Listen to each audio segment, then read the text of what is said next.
Kita bisa lihat teman-teman, ternyata kita tidak nyangka-nyangka dan tidak di sana-sana ada semacam fragmen mangkok dinasti Sung terbesar teman-teman.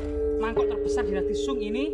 Nah ini teman-teman, jadi ini apa namanya, dilihat saja bagian belakang itu digelasir halus, termasuk bagian samping, ini bagian bawahnya gitu ya. Dan ini fragmen, dan ini masih ada tulisannya Tiongkok ya, mungkin seperti ini ya. Nah ini seperti apa? Seperti manusia atau seperti rumah ini. Seperti rumah, bahasa Tiongkok itu biasanya terbaca Tong ya, kaisar. Mungkin ini belakangnya ini mungkin nama kaisar ya, Tong, atau di atasnya ya. Cuman yang bawah ini seperti rumah.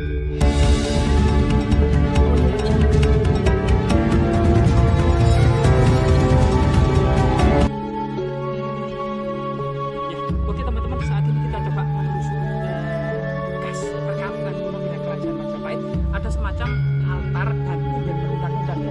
Dan ini kita juga memiliki flora faunanya. Teman-teman, sini ada tanaman mangga teman-teman. Disinilah kemudian dari generasi ini sudah melupakannya. Ini namanya pule pandak ya. Ini tanaman obat yang sangat langka, bisa untuk mengobati kanker, diabetes, TBC, kemungkinan juga bisa mengobati kanker. Tanaman ini memang daunnya dan sekilas dan bisa dikenali dari bunganya. Ini adalah tanaman obat di masa lalu. Nah, coba kita di sini, ini ada semacam struktur kayak alam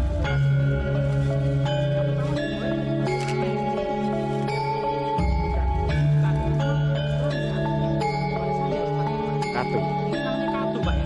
Itu memperlancar air susu ibu Pak ya. Katu ini ya.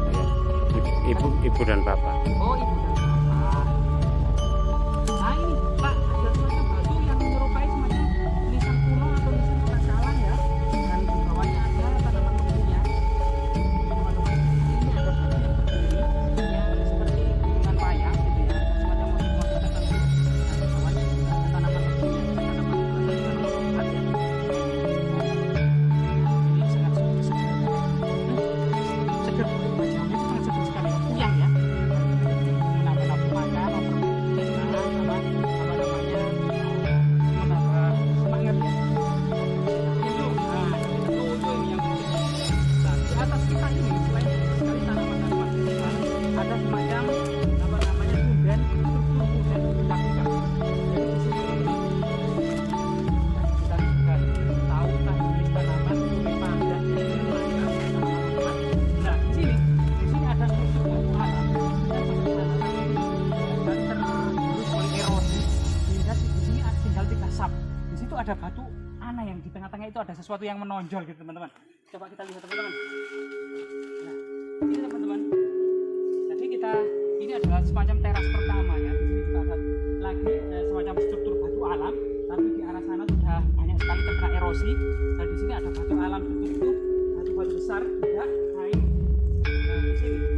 Nah ini adalah jejak struktur batu alam. Kemudian di atasnya, nah teman-teman, ini teman-teman bisa di zoom teman-teman, bisa didekatkan teman-teman. Nah ini teman-teman, ini kamera bisa lihat teman-teman. Ternyata kita tidak nyangka-nyangka dan tidak di sana-sana ada semacam fragmen mangkok dinasti Sung terbesar teman-teman. Mangkok terbesar dinasti Sung ini.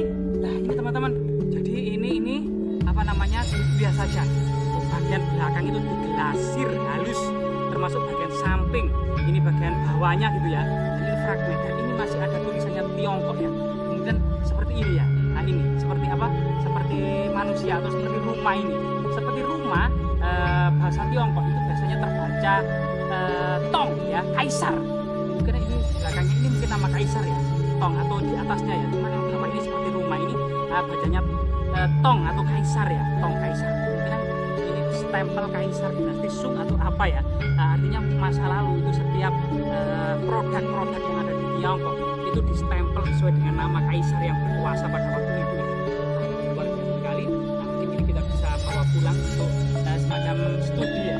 Nah di sini teman-teman, ini teman-teman. Nah kameramen menunjukkan kita. Ternyata di sini teman-teman ya. Nah, di sini teman-teman ada semacam koin kepeng Tiongkok ya, koin kepeng Tiongkok yang sudah tapi sudah tahu sekali teman-teman, sulit untuk membacanya ya teman-teman. terlalu hijau ya, jadi kemudian koin ini koin perunggu gitu ya, masa dengan visum, dengan tujuan atau dengan dimming ya, rata-rata 13.000 biasanya ini. Dan yang lain itu Pak, batu-batu di sana ini dan sangat unik ya, artinya memang tergerus oleh erosi-erosi tertentu sehingga melampirkan artefak-artefak yang sangat penting di area ini. Selain kemudian struktur batu alam,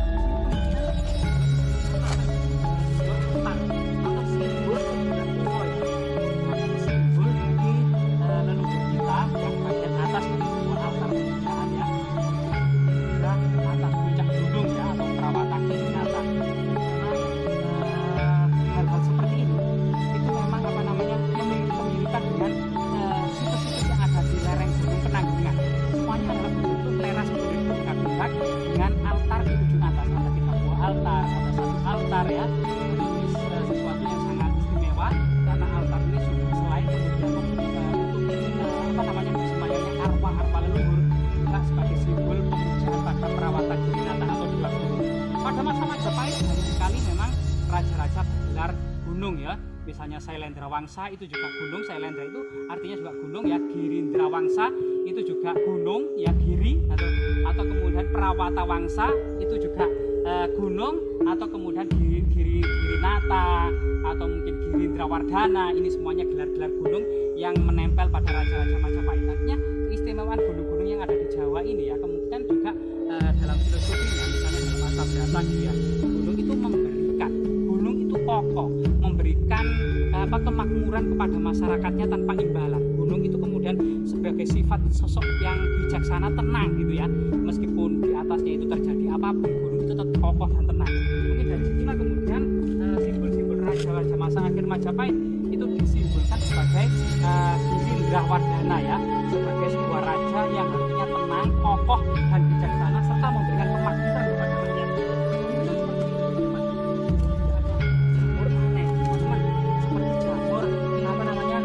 Tangan setan, nah ini juga jamur yang sangat langka. Di Australia juga disebut sebagai jamur setan.